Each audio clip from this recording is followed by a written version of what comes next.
This is the Come Up Collective. Microphone check 1 2. What is this? CCP boys back to business. Are you shitting me? Y'all really picking up what we putting down right now? I don't think y'all is, man. Must not be, man. Where the fuck that came from? We've been saying this for months. Just catch it. The Joe Budden podcast does it. That's why we do it. Yeah. Life is just a series of moments. Don't do that. You're safe, bro. So let's make this one pass as if it's our last. Gosh.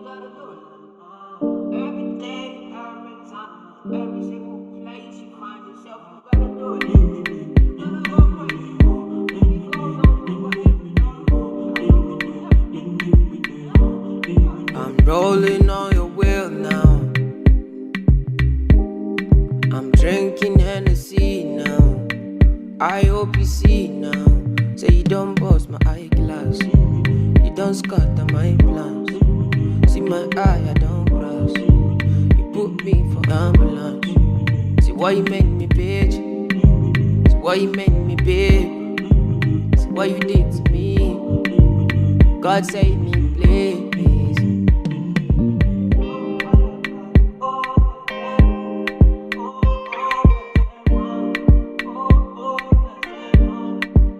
I know you got me now. I know you got me now. I know you got me now. Followed you up and down. Followed you up and down. Followed you up and now I don't lost my mind. Now I don't lost my mind. Now I don't lost my. Now and I know you lied. Now I know you lied. Now I know cause the doctor said I burnt my liver. I've been drinking, smoking cigars. Used to sing and play my guitar. Now I'm lost in this bizarre. Everything I do, everything where you talk, I do. Everything where you ask, I do. Say you don't bust my eyeglass. You don't scatter my plans. See my eye, I don't cross. You put me for ambulance. See why you make me bitch. See why you make me big. See what you did to me. God save me, please.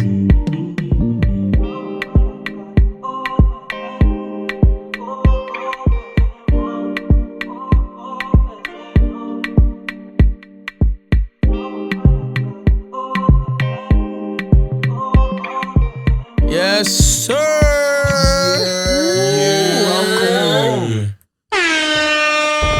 Y'all see the vibes, man. Y'all see the vibes. Yo, it's good to be back. Yes, sirski. Yes, sir. The boys are back in town.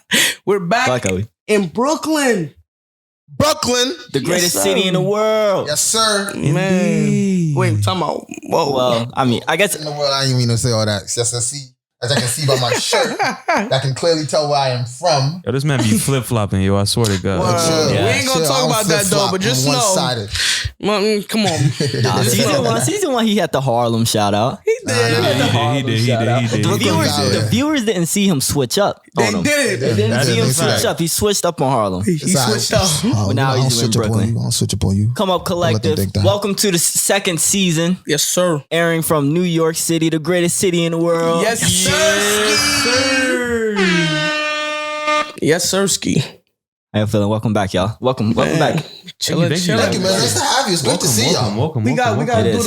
the little intro You gotta do the situation. intro, bro. You Got know to. what I mean? You got bro. to. Let's hear it. I miss it. Hey, yo. Welcome back to the Come Up Collective podcast. Yes, You feel me? The CCP Indeed. gives a platform Okay. for POCs to express themselves as they chase that BHE. All while in the pursuit of happiness, health, and of course, wealth. Come on, y'all. Yes, sir. Y'all know we back with that fire, man. Come on. Y'all missed that. Y'all missed a little intro joint, man. Man, it's nice to have y'all back. So we're going to tell you from this episode onwards, the way things are going to work. So we're going to start with a little intro song like y'all just heard, Bad Influence on Malay. Then we're going to tell you what's good in the world. Probably going to do that for a few minutes. Then we can get into the meat of the episode, the juice. Then we're going to close it out with a little challenge. Just to keep it nice and structured for the season. But yeah, so I guess we're gonna start by what's up? What's been good in the world? Man, been chilling, man. How y'all guys? Y'all chilling? Y'all cooling? I've been Ramadaning. I've been Ramadaning. That's a soundbite. What you on right now, Ramadaning? Yeah, that's you. How deep are you in it? It's been me and Allah, man. Every single day I fast. Ramadan basically is when the sun is up, you can't eat, drink water, chew gum. Ideally, you shouldn't be listening to music. You shouldn't be having sex. You shouldn't be alcohol and weed and nothing. You should try and be your best self, your purest self, per the Quran. But yeah, mostly not eating. So I've been trying to do that. And I just break fast. And I got my Muslim brother over there. G. Salam Assalamu alaikum.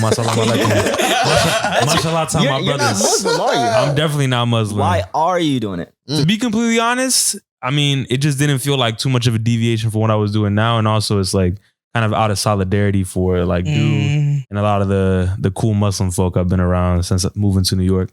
I have a lot of respect for Gary. During when we first met, 11th grade summer, and I told him about fasting, he fasted with me. That was the first time like I ever had a friend casually just fast with me like that. And I was like, wow. Some real stuff right there. That was mad difficult. I just want to say that was incredibly difficult. Yeah. If you knew me in 11th grade, you knew how much I like to eat. That was so difficult. That was so difficult. Okay, so outside of just fasting with you, what else can a non-Muslim do to be an ally or help you out? Is there anything? Any amount of service? So usually, for Muslims, this is like also a month of giving. I don't know if you know, like for example, we have one good friend who's like, you can see him, he's doing a lot of charities, really active right now. A lot of Muslims, you'll see them donate food to the mosque, and then the mosque will always give out the food during iftar, which is when like you break your prayer. So usually you see a lot of Muslims hosting charity events, and honestly, give food to a local mosque. Like find a local mosque, get them food. That's really valid. Help out anybody that you see trying to do charities. And just, I guess don't offer me food. Good food during the day. Big shout out Amadou. You feel me? That's shout out Amadou. Yes, sir. The Bob Foundation. You feel me? Go donate and all that. I have that info down there. Feel me? Big shout out to that man. Now, how many days are left? Oh, we got like 12 days. No, 6 minus 12 means we got 6 days because today's May 6th. Then it's Eid. And you're going to see Muslims in their colorful outerwear. It's going to be good vibes, man. It's good Ramadan. Yes, sir. Muslims know what it is. Yes, sir. Good stuff. Good stuff. Yes, also, for you Christians out there, definitely look into Islam, bro. It's really, really interesting stuff. A lot of similarities. Worth looking into. Appreciate that. Okay, good. Now, for the rest of kind of our catch-up podcast, we should let the listeners know where we are now. Professionally, where we are last season. We were all students at Stanford University, graduating, finishing on up. Let's tell them where we are starting now. Yes, sir. Anybody want to kick it off? I can run it up. I'm just really briefly. Your boy still at Stanford. Super senior gang. Yeah, you already know the vibes, man. You feel me? That's on my chest. You feel me? Y'all see me, man. Nah, but I'm still in classes having, let me not say fun with that, but like doing my thing with that. And I'm just happy that my job was able to work with me. If y'all don't know, I'm be going into finance next year, working at Citibank, and I start in July. I mean, I say next year, but I start in July with them. So they was able to give me time to finish up my degree. And it's low-key been dope. Like, and I've low-key been having withdrawals, bro. I'm not gonna lie to you, in the sense of like missing what it's like to be a student. Like doing this whole Zoom university stuff is cool and all, but man, I really miss campus. Man, OD. Like I miss Stanford a lot, so. Yeah, it's way different being over Zoom. What about y'all? Y'all working, getting the bag and all that? What's the word with that? What's happening? A wonderful transition, must I say. I work at a startup called Neuro. I initially started at one called Ike, self-driving cars, AV company, autonomous vehicle company. And now I work on autonomous, like self-delivery bots. Imagine taking a car, taking out all the seats, steering wheel, because it drives by itself, throwing some Lamborghini doors on the side, and an iPad, and then your pizza are pulling up to your front door. So we are deployed. Yeah, they are deployed. You could order Domino's in Houston, and it's really cool to like see it actually kind of going out. And I work as a software engineer, working on like all the infrastructure to say like, oh, if we deploy all of these bots, how does that work? Being in our cities, how do we live alongside what we call everyday robotics to make our lives easier, to save ourselves time and all of that? So what I do day to day, I sit in front of my computer and code.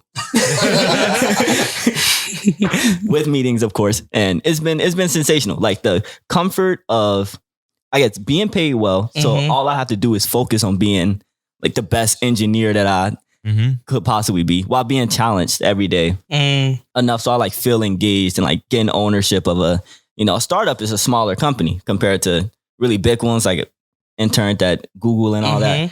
So a startup is like, out of these small people, a lot could fall on your shoulders, and it feels nice to kind of rise to that and be like, oh yeah, this is what I do now. What I think is the most wild about listening to, like, being close to you and your work is that, like, the future is here. Like, yeah. If I didn't have you as a friend, I didn't know autonomous vehicles were being deployed in cities and people are getting on their phones, ordering Domino's, and a car with no human being in it is delivering your food. Like, we're there. Like, it's happening. Like, there's no going back. It's happening. It's a fact. That's crazy, bro. And that's very exciting. Like, one of the things that I like a lot is recently we actually launched with Domino's, and like to see the initial, like, we had our ads, we had the advertisements, people got to see it. But the best thing to come out of it was like the public perception of it. Cause usually with AV vehicles, you're like, oh, I don't know, like how people are wary for like being on the roads with these, like how safe is it? How reliable is it?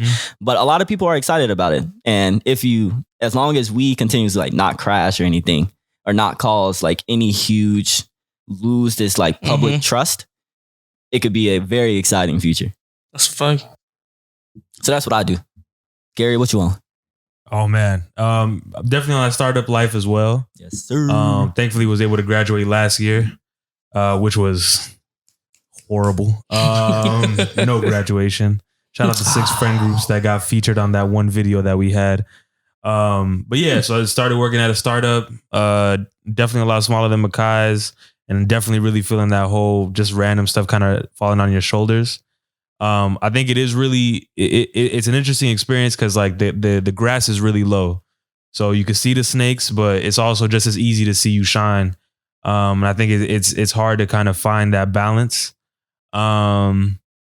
Yeah, that's kind of where I've been at. I live with Mamadou now. That's the roomie. That's the roomie. OG roomie. Yeah, and that's been phenomenal, honestly. And just moving to a whole new city and having like a whole support system here already has been Living with Gary is awesome. lit. Just don't put tissues in the sink. He gets really this mad. man. We not gonna do Bro, this. we ain't gotta We not gonna do none of this. This I don't know man why he washes started paper this. towels. He washes paper towels, bro. It's alright. This man is making 6 figures washing Ziploc bags, bro. There's no need no more, bro. We made it past. We made it. Reuse, recycle. Thank you. Listen, exactly. Reduce, Reduce, recycle. Clean them He said Ziploc reduce bags twice. and reuse them shit. Reduce. Just keep reducing. Nah. It's like 50 cent a Ziploc bag. I can't throw those out. That's crazy. I don't even use This man's Ziploc bags. tweaking. What are you using The them for? freezer bag. So like, I'll I'm sorry chop for up the some bit of the vegetables, tangent, but you my gotta let me know. scallions, and To I me, it put them in depends the... what goes in it. Like, if it's like fish, nah, that shit's out of there. No, that's... Just because like salmonella or something like See how he hesitated? You see how he hesitated? He hesitated. Dude, so how you been, dude? How you been Yeah, with dude, it? come on. Yeah, man. tell us Doing what's up, man. Other than Ziploc bags, man, I just been chilling, bro. I've been trying to learn how to be an adult. I thought I knew how to be an adult, but there's a lot to it. But concretely, didn't graduate. Still a super senior. Still got some classes Yes, that won't sir. let me go. Hey, yo, fuck that degree. Yes, sir. Hey, Sorry, yo. I didn't mean to cuss on that. Nah. But it's been great. So I did my summer internship with this company called Gusto. So still with them. Got a return offer, which was lit. Loved it. Love this company. Love the company culture. Love what I do every day. Like, I'm shocked that I really enjoy what I do. Like, and not to like stereotype engineers. There's some engineers that like, they do more than just sit down and code. Like, you can interact. You got to build diagram websites and diagram mobile pages and work with product designers and marketers. There's a lot to do. But me, I am shocked, but I enjoy just coding. Like, I low key don't want anybody to talk to me. And I'm pretty, y'all know I'm social. I'm extrovert. I like talking to people. But when I do my job, like, I'm just like, yo, text me if you need me. Otherwise, tell me what to do, what to build. And I'm just all day listening to an album, maybe watching a video on the side. And it just brings me joy. I wake up every morning happy to go to work. Like, I'm sad. Like, it's wild how crazy that is. But yeah, I think I'm doing well. That's interesting. Do y'all as like engineers, like, y'all ever miss or like hope for an opportunity to talk to users? Because like most of my role is essentially just like talking to clients, getting a sense of like how to solve the issue and stuff like that, and dealing with users on the daily. Like how do y'all deal with like that degree of separation, or are y'all not even thinking about that? I'll say I think about it a lot, but I think what Mamadou is really putting on to is, have you heard about like the makers versus the manager schedule? Yo, Or like if you're a maker, you typically want like long periods of time or like big bulks of time so you can like really get into your work. Like if you've ever coded before, like you're keeping track of a bunch of variables and a bunch of designs, and you're trying to get systems to work. So you want to be able to focus on it. And if you get interrupted by say like a 30-minute meeting or something, then it's like, dang, that messed it all up. Or if I only have 30 minutes before my next meeting, I'm not going to get started. What I'm going to do? I'm going to like get all the context and not be able to work on it. But imagine trying to physically make something, like fix something. You kept having to step away every 3 seconds to catch a meeting. Like, I just love not having meetings. Like I don't need to see nobody. Yeah. But in terms of users, I think we always think about users when we're coding though. And like usually I have to like, if I'm setting out for something, building it for somebody else, I'll talk to them at the beginning. Like, oh, what are the requirements? What are like what can I do? And then once I know that, that's not going to change. So I could just work on actually developing it. I think users are very important. Like one thing I realized is, at least for what I do, which is very front end, like everything I build, like you'll see in our mobile app. And one thing I realized, like if there's a bug, it's my fault. Like if you like download an app and you see something on the app and like this button is crooked, or like the word number is spelled wrong, I forgot the M, it's my fault. Like hundreds of thousands of people see this. And it's like, who did that? Mamadou Diallo did that. Like, and I'm like, damn, like I gotta get it right. Like at least I have to do my job. Like That's hilarious. No, that's good. That's good. So that kind of takes us to what we want to talk about at the core of this idea, which is kind of like that focus on professional life and like what it kind of means to show up as a knowledge worker at a different job, and like the different types of ways of showing up that kind of requires. So does that bring anything to mind for you, Gary, specifically? Yeah, I'd say so. I think one fundamental difference that y'all just highlighted is like my work mainly is like talking to people. And there's just like a lot of stuff to keep in mind. I feel like in school and just like general discussion, like it was cool to just say facts and all this other stuff, and maybe think about someone within that context of only that, classroom. But I feel like especially in business interactions and generally just making like, good relationships, there's so many more things we have to keep in mind, whether it's like, is that person here and like on a bad day, what role do they play on the team that they're on? Like what type of influence do they have over the greater group? There's like all these things to keep in mind. And I think that's probably been like the biggest thing to learn in this stage. It's just like understanding that people are people outside of what like work, and they're bringing it to work, like regardless of this work-life balance. And sometimes, like cultural differences manifest themselves in really stupid ways. The other day I got called out for being too casual on a call. I was like, what exactly was I saying? It was like, for sure, cool. These were all these different phrases, but then the person who called me out on it was like talking to a client being like, oh yeah, like I understand that y'all have a whole rodeo going on over there. So like, where exactly is that line? What is professional? What is unprofessional? It varies in context. And that's probably like the thing that I've been spending the most amount of time kind of focusing on in this stage. What about you, Makai? Yeah. And take that even further, kind of like building up your influence and like your reputation around a company as like a, always showing up professional, being early and all of that. And I know like a lot of the things that you do throughout your workday, how you show up, how prepared you are, how every time you participate, you're adding value to the conversation. Nice. And not just like getting an opportunity to say something because you should every time you show up to a meeting. I think that all adds to how people are perceiving you and like how they are adjusting to you as a new coworker. Or I guess in your case, you're working with external people.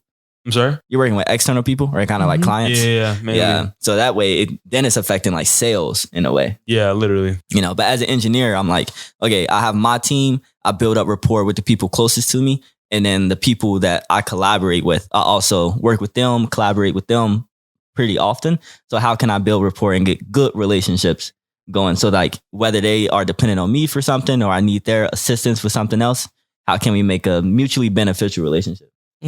for the future. And I think that that's a network building, and utilizing those relationships that you built is a big focus that you could focus, and a skill that to develop on as you're early. That's facts. I love that you're always learning and growing, my guy. Shouldn't we all, man? That's facts. Shouldn't we all? Yeah, I'm preaching. Yeah. Always optimize for learning. Like, if that's one thing I'm learning being an early career, like, thankfully I get paid well, so I don't even have to think about that. If it was a decision, it would be optimize for learning over the pay, because the pay will come whether or not you work up. Like, I have roommates and friends who aren't necessarily getting paid a lot in their current role, but they're getting enough skills to be say like, oh, but in like 2 years, 3 years with this experience, it's going to really open up a lot of doors, or I'm going to bring so much more value afterwards. And I feel the same way. Just getting paid. Plus, I get to pay. Yeah. So, even better. Bag alert. That's a fact. Bag alert. Okay, Shaq, how are you getting ready to start full time? I Are you mean, doing anything in particular? it's a bit of a weird space because a lot of times, like you would intern at a spot, and then, well, actually, it doesn't really apply to y'all, because in a sense, y'all intern places, but that's not where y'all working. So, like for me, I'm interning where I work, but what I did during the internship doesn't at all apply to what's happening now. I was definitely much more client facing. I didn't get to do a lot of the credit underwriting type of situation. And when I was there, the bank was actually talking about transitioning to where new interns have to learn that stuff. And I told y'all the anxiety I had about that, because now I'm entering that role, and like the intern class after me knows all of this, and they're now like my intern class. And like, I just feel like I'm the older dude, but I know less than everybody did. You feel me? And if y'all heard about what is it, Duck syndrome? Yep. Yeah. If y'all heard about that, or imposter syndrome, Explain Duck syndrome real quick, just in case. It's like you acting calm on top of the water, but under it you like flapping and going crazy and all that. Like, that's what I feel like I have to go to work every day as, because not only that, I didn't do the work during the summer, but I also am not a finance major. I'm a poli-sci major. So it's not like I had a vast degree of knowledge of this stuff beforehand.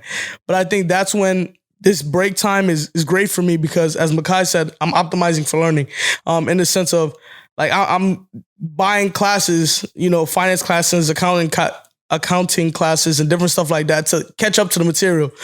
So you feel me? It's like, this isn't just a break time for me. Like, yeah, I'm doing my Stanford classes and finishing my incompletes, but I'm also learning about what my role will be like at City. And they're helping me with that too. I think in the next few weeks, they're going to drop like a study guide thing that comes out soon.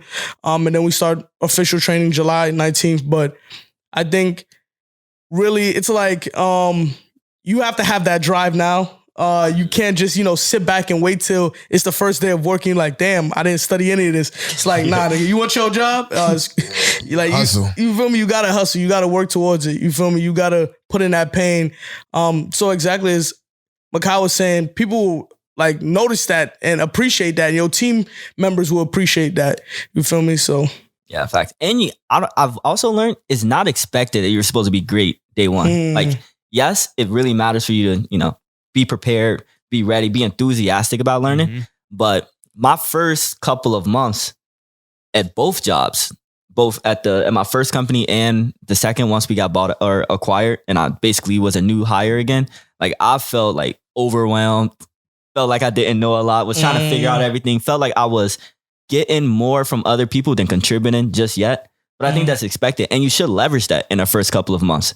Like, when you're a beginner, it's okay to ask a lot of questions, but 7 months in, it's like, okay, bro, like, what have you been doing, fam? But the first week, okay, like, abuse it, really. Like, I was abusing it. I will have a fairly good idea, or I could be following it, but then I ask a question and I get more context, and I'm like, wow, I didn't even think of that question, because I ain't even really know that much about it. So thank you for that. And, getting that additional context made me more productive. Like now I feel like I'm really hitting my stride in terms of like being able to put out, like, have really high output and be really productive as well. So I hope you feel the same way once you start and get in, and listeners as well. By the amount of like learning you have to do. Like, one thing I can't relate with is like studying something else and then like doing something completely different. And of course, it's not completely different. It's learnable, but like, Like you study political science and you work in finance. But some people will be like, how you doing finance? When you study finance.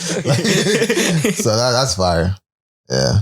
But in terms of showing up, I'm thinking, I think I'm just learning how to show up as a professional. Like I would really, like I think I knew how to be formal and professional, whatever, but like it's interesting working at a place that's like, it's professional and we get things done, but we also have a culture of like, everything is chill. Like it's not like the end of the world. So for example, like, and then like learning that that's okay. Like the other day I was talking to my mom, like I think the best example is when I talk to someone else and they make me realize how weird it is to be like a knowledge worker. Like I was talking to my mom and she called me. It's the middle of the day. It's like 2 p.m.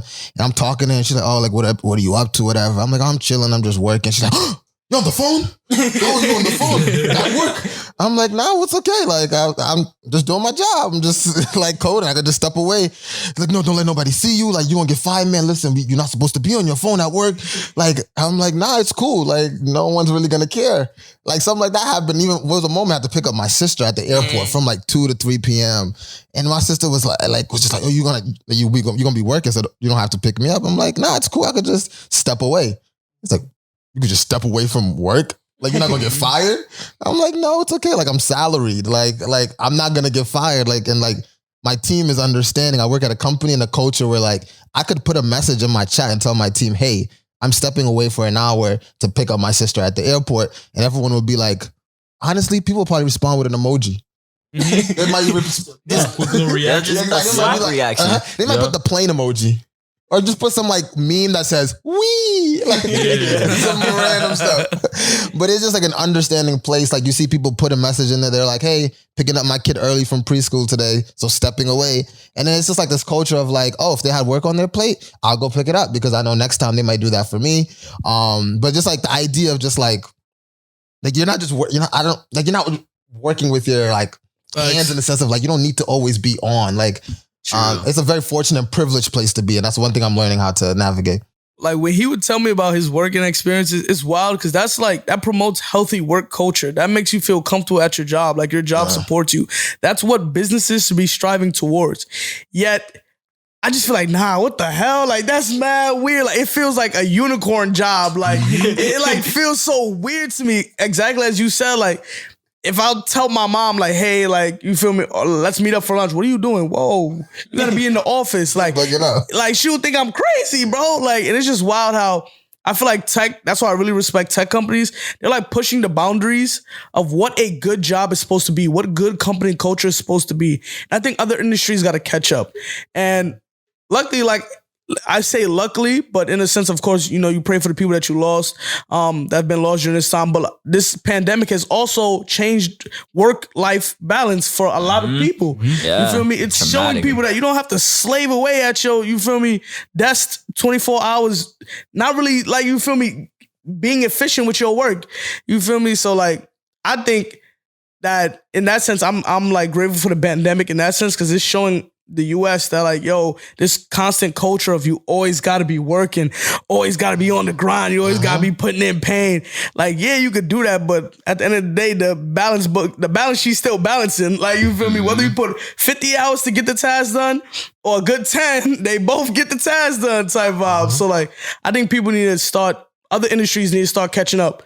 You feel me? Y'all need to start letting homie go pick up his sister from the airport. Like, it makes you more productive. When you come back, you don't want to disappoint your teammates. You also want to like, you feel like you're part of this community that has to work towards achieving this objective. Whatever. I like what Makai said earlier. It's like there's a maker and a manager schedule. You'd be surprised how much more productive people would be if you said there's no meetings on Wednesdays. Like I am shocked. Like at my company, so we don't have meetings on Wednesdays. Usually, like we try our best to no meetings Wednesdays, and like you spend a whole day just working. You don't context switch. You don't have to worry about like being on for people because you know, like Zoom for meetings, you got to be on. Like you got to like be active, and like that like takes away from your productivity. It takes away from your happiness. Just a little like you just like I don't know, just work that you have to put towards elsewhere, which is emotional labor. But stuff like that, you'd be surprised that would make people more productive. But it does, yeah. Y'all feel qualified for your jobs? I truly do, yeah. Huh? Yeah, Stanford educated. What you mean? Yes, sir.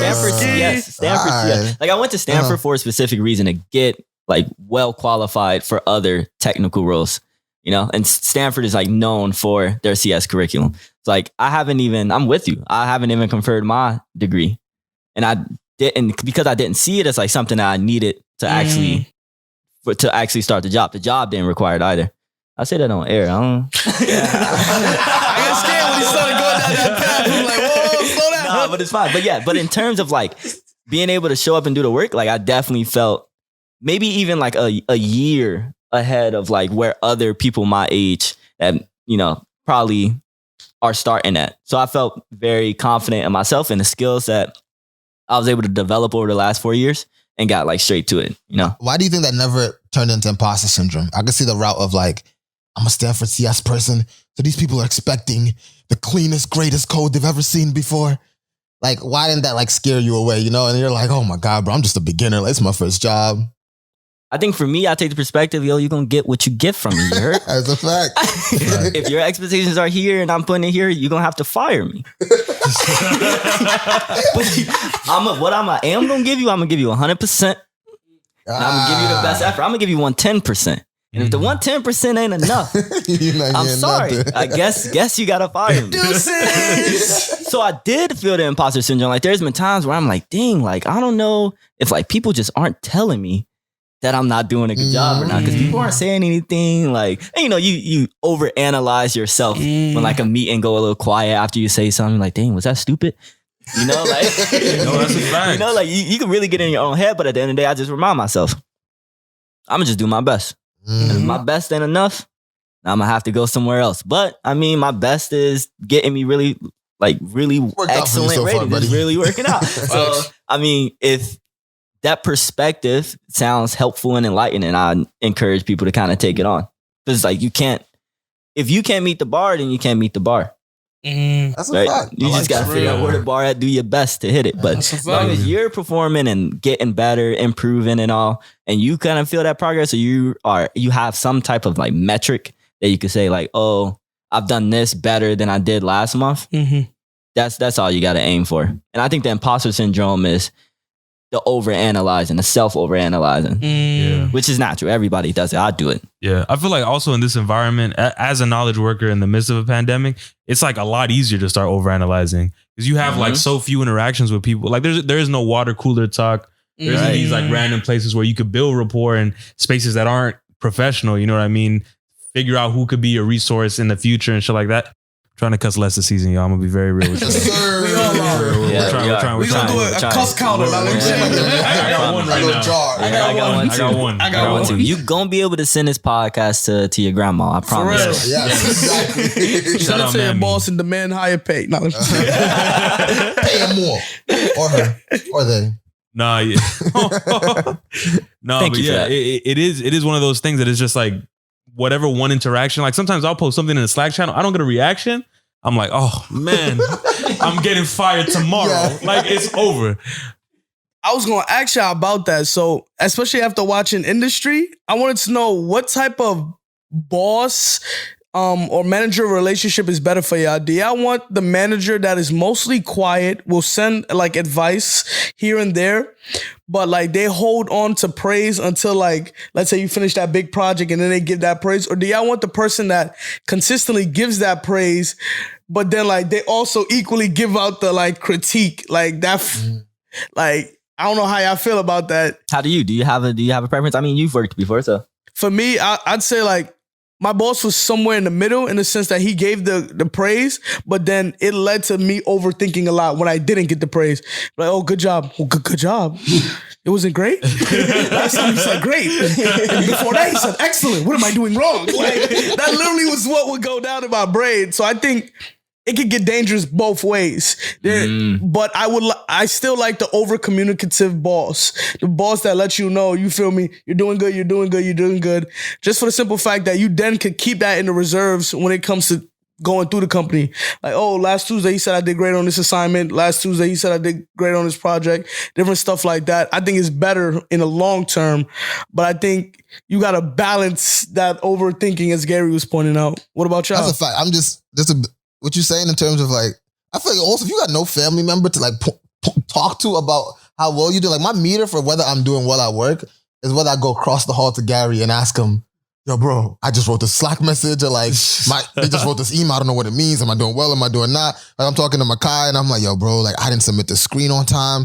And he's like, how did they respond? And then like they help you gauge your self-meter of whether you're doing well or not. Cause I'm not gonna call up my mom. I'm not gonna call up. I don't know nobody. Honestly, I don't know nobody else to call up except for these three. Right? Like, I don't know nobody else who works. Like, but like, I'm simple. I'm gonna leave it at that. That's what it is. Yeah. I don't know. I guess I don't need the external validation as much. So maybe like a once a week cadence where we have these things called one-on-ones where I specifically meet with my manager. We have 30 minutes set aside. And we basically go through like any blockers or any challenges that I'm doing or updates on any projects or planning for future projects. And usually at the end of that meeting, my boss makes it a habit to be like, oh, thanks for all the good work. Good job on that project or something and throwing it in.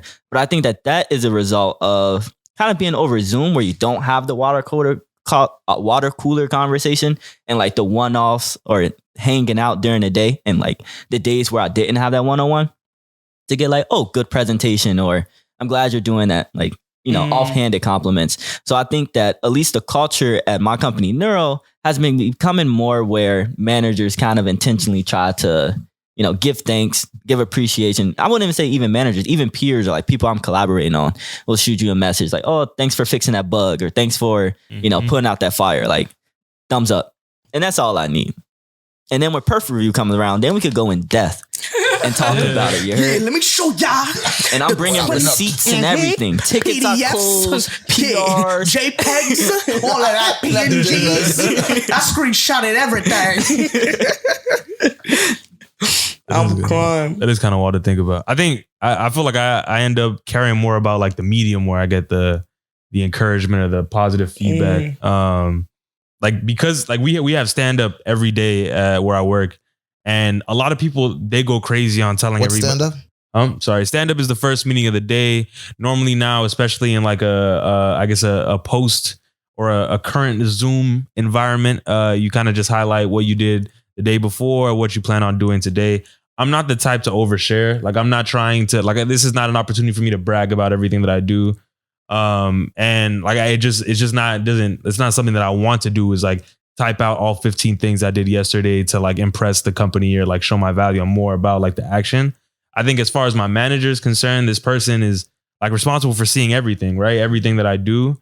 And like, I personally appreciate it when they take the opportunity to go in front of a group of people or go to like a general Slack channel and show love that way. Because I'm not going to tell you that I had to put out this fire at like 7 p.m. That's corny to me. Like if you're the type of person that wants to work towards a mission, at least me personally, like I have a hard time, trying to hype myself up about solving a problem when I'm on the ship too.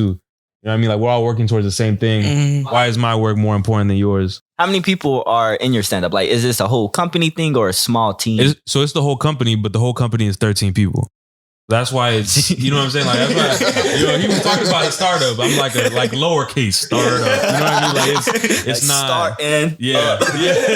You got a big piece of the pie. Yeah. Which I think kind of ties into the whole idea of like you just shouldering a lot.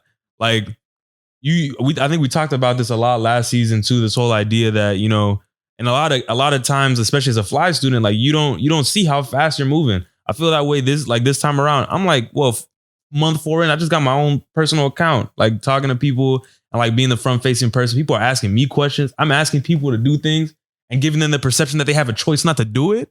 Like that's, you know what I'm saying? Like that's not that I did not expect to do that my first year. But like you said, it's about rising to the occasion. Yeah. See, in my stand up, I feel like it's a small team. Like my company's maybe like 120 engineers. With like more people just doing the operators. Yeah, we got 4. Small team. We're Series C, I want to say. So a bit more mature. Series C meaning? That's a whole nother discussion. Yeah. But we're a little bit bigger. We've been around for 4 years. And my stand-up is with a smaller team, like 5 people. And we use it to kind of go in depth. And it's kind of encouraged to go in depth with your projects so that you could you could source solutions. So if I'm talking about a project that I'm working on that I did yesterday, ran into a roadblock, I'm like, oh yeah, this is the context of it. Sometimes my coworker would be like, oh, have you thought about this? Have you thought about X? This may work. And I'm like, you know what? Great idea, Jeremy.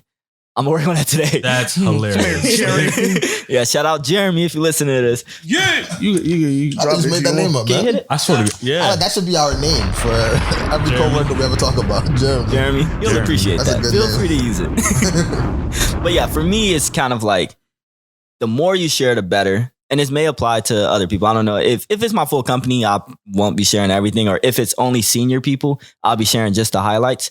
But going in depth and being able to utilize the people that I work with and their expertise has helped me a lot. 100%. I think that's one thing I'm finding really weird. Like, there's kind of no space. There's room for humility, but it's a balance. Like, honestly, there's no space for humility when you're trying to get promoted. Like, you want people to like notice what you do and kind of give you credit for it, especially if you worked for it. Like, there's this weird balance of like, because it feels like the cool, normal thing to do is just be humble. Like, you did something, you did something well. You want people to just be like, all right, mama did something well. Sometimes people like don't give you credit or they forget, like whatever it is. At least from my company, and I think a lot of places, like when you want to get promoted, you got to advocate for yourself. Like Makai said, like you need receipts. Like you got to be like, yo, what you do? You got to tell them, yo, bro, I did this, this, and this, and our users jumped from 100K to 300K because of what I did. And like when you have to keep those receipts, like saying it doesn't feel humble. It doesn't feel like the cool thing to do. But that's how you get promoted. That's the proof that you like point to. Facts. Yeah. Plus, I also, another thing you kind of mentioned was like only showing your highlights. Like it's okay for people to see you having a hard time as well. Because then they're saying like, okay, you could persevere through a challenge. I saw you really face that. That is a tricky problem, Mamadou. And I'm happy to see you figured it out. I'm happy to see not only, maybe you went off and went online, went on Stack Overflow, figured out how to sign it out, or maybe you end up using your network or the relationships that you built internally, got help from the right people to eventually make it work. And that matters. Like that's a skill that matters for promotion. So it is real. The whole idea that like that's a whole nother stat line when you show up, the type of people that the amount of people that can vouch for you, vouch for your work, vouch for your person. Definitely. What's been the toughest challenge in this like adult journey that y'all are encountering in these few months? What's been some of the lows? I think for me, it was one learning to be like alone. I think that was my first thing that hit me. Before I even dig into that, I even want to say like when you graduate and you get your job, you kind of just realize like the only thing left to do is to live. There's no like, you get 4 years of this, 4 years of high school, 4 years of college. It's like from here on out, from 22 to 120, however much years God give me, I decided to give myself 120. I'm living to 120. That's the number I give myself. I'm not going to hold y'all. what the hell? Teenage Mutant Ninja Turtle. How you doing, Master Splinter? Say 120. Okay, buddy. Damn. Damn, I blanked on what I was going to say. I'm not going to hold You just have to live, bro. You just have to live. Exactly. My fault. I'm back. Shit lost me for a second, but I'm back. But literally, like, I got myself a therapist, and in talking to her, like, I realized, like, the only thing left to do is, like, just to be. Like, I was trying to figure out, like, yo, what's next? Like I just don't know. Like, how can I control life? And it's just like, she's like, yo, you just got to learn to live, bro. Like, you just got to take walks, look at some trees. Like, you just got to breathe, take your life one at a time, hang out with your family, hang out with your friends, make new friends, travel, like, just live. Like, that is your job. Like, that, like when you came on this, kind of your itinerary, just live now. Like, especially in the context of also being, like, so privileged to the point where you don't have to worry about money, where it's not like, oh, you need to work to live. That's what you need to do. It's like, nah, like the work is already there. I do enough work. I'm not overworked. I make enough money to do whatever I want to do with my life. So the only thing left to do is to live. And that like hurt me deep. Like, I didn't even know what to do with all of that. I'm like, yo, bro, like I need a plan. I need something. I could just do whatever. Like that's crazy. I could just get up in the morning, go buy breakfast, eat it, work, hang out with my friends. And I can have a good day every day, which is, I think that's what it comes down to. Like every single day I can make decisions, choose to do whatever I want to do. If I wanted to eat steak tonight, I could eat steak tonight. If I wanted to go see my boy Makai and talk about whatever, I could do it. Like it's just, that's what the rest of your life is. And I think that, I just didn't know what to do with all that information. And it was kind of a depressing thought, but now it's like, it's a source of joy. Like now I'm like, oh wow, every day I can have an awesome day. And that's not to say that you don't have a plan for the next 5 years. That's true. You have an idea for what you want to do. And you'll get there. Steps that you take, but one day at a time.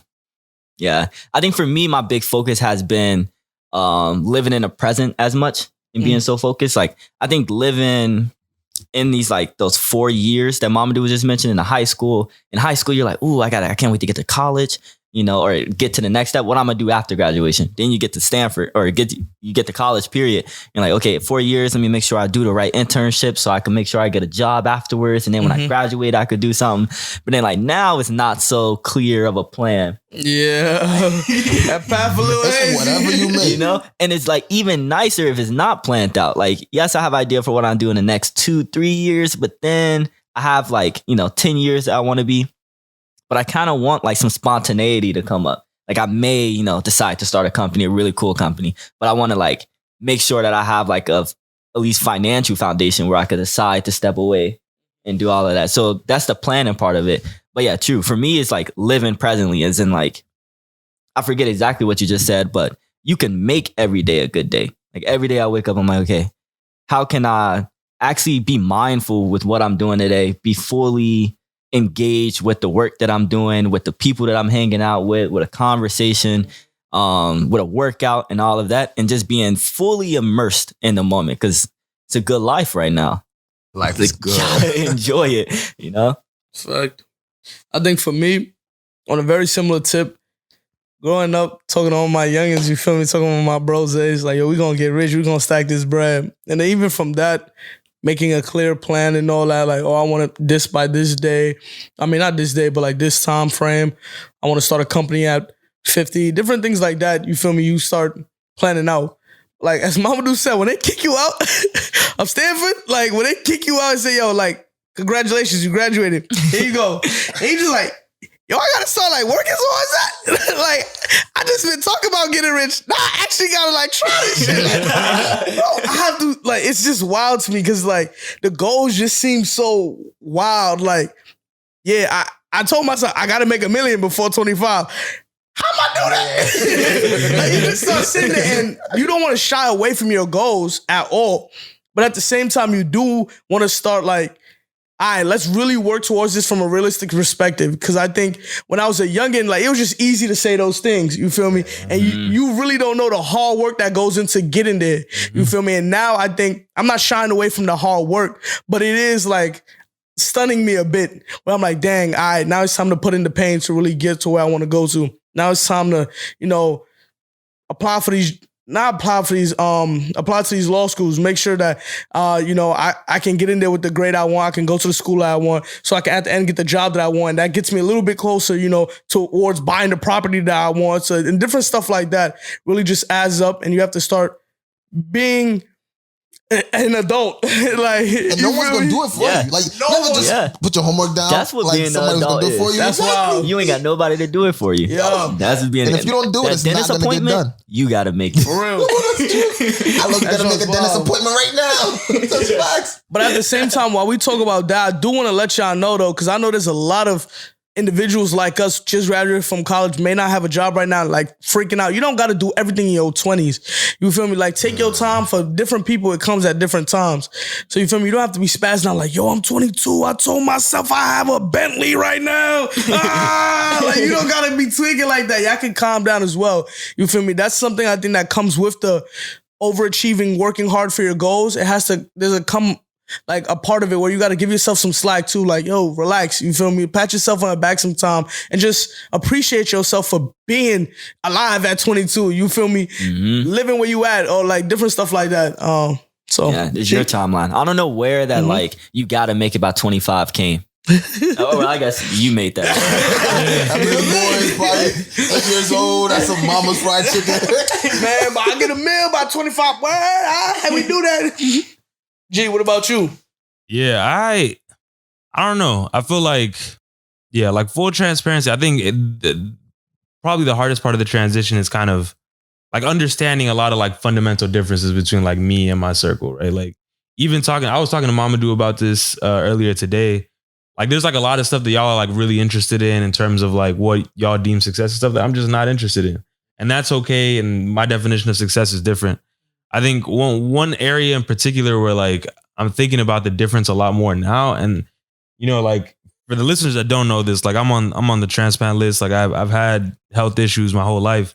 Like you were talking about like I'm shooting for 120. Like nigga, I'm praying for 70. You know what I'm saying? That's fine. And that's like something that I think about a lot, especially in thinking about like, you know, investing and all this other stuff. Like I hear a phrase that y'all say all the time is like, I'm young, like I could be risky, I could be bullish, like all this stuff. Like that's not like as badly as I want that to be me. Like that's just not me. So I think that's been probably the hardest transition is like understanding like I've been aware that I've been running a different race this entire time.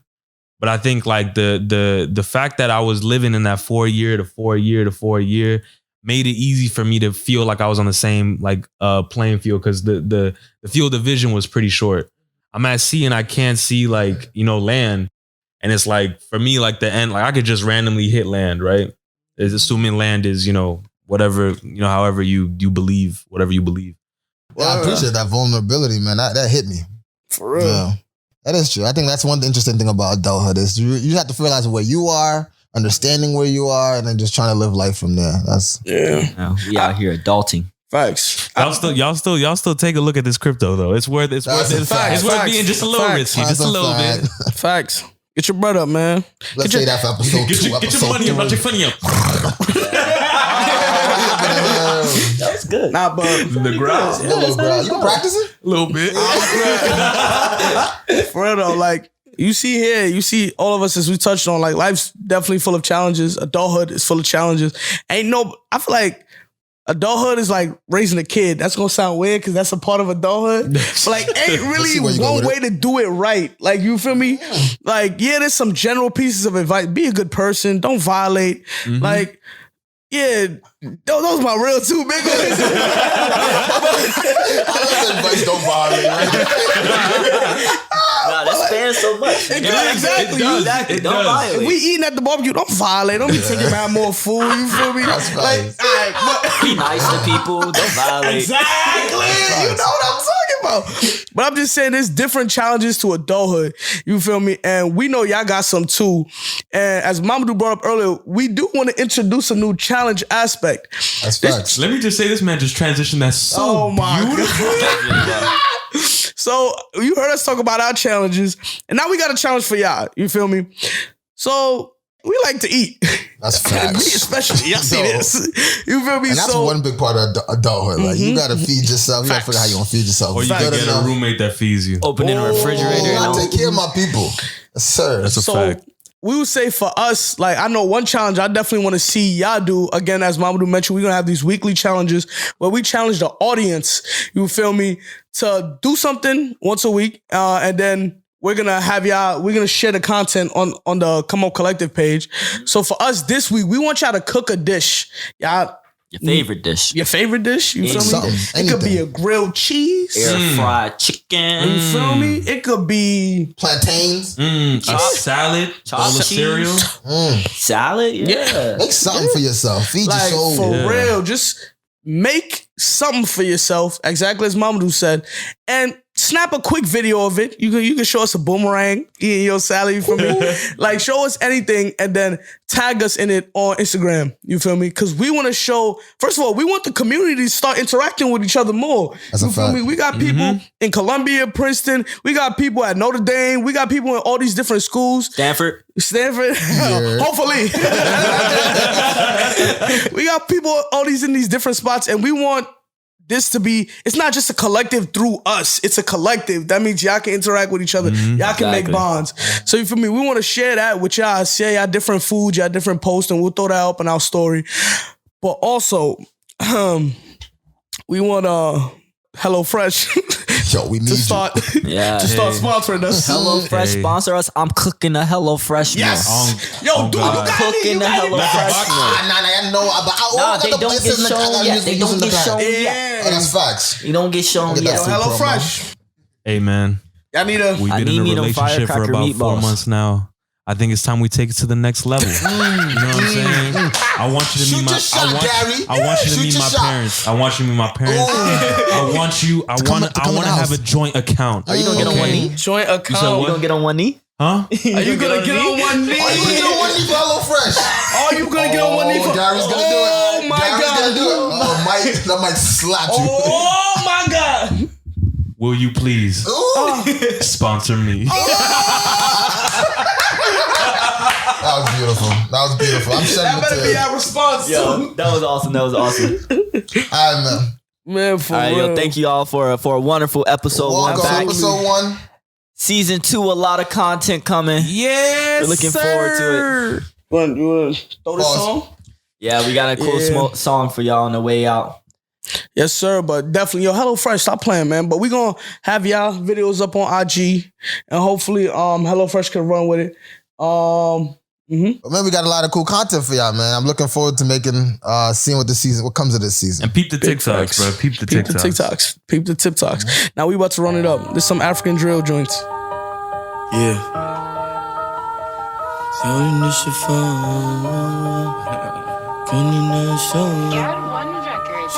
Let's do this. When I come with the sauce, with Jana, my soul. Big ball till we fall, big ball till we fall.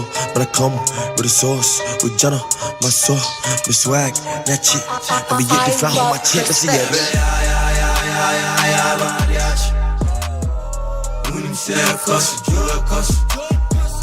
We just wanna get it, we don't want no trouble.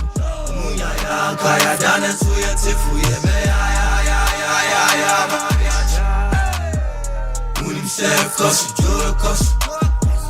We just wanna get it, we don't want no trouble. Kaya dana suya tifu.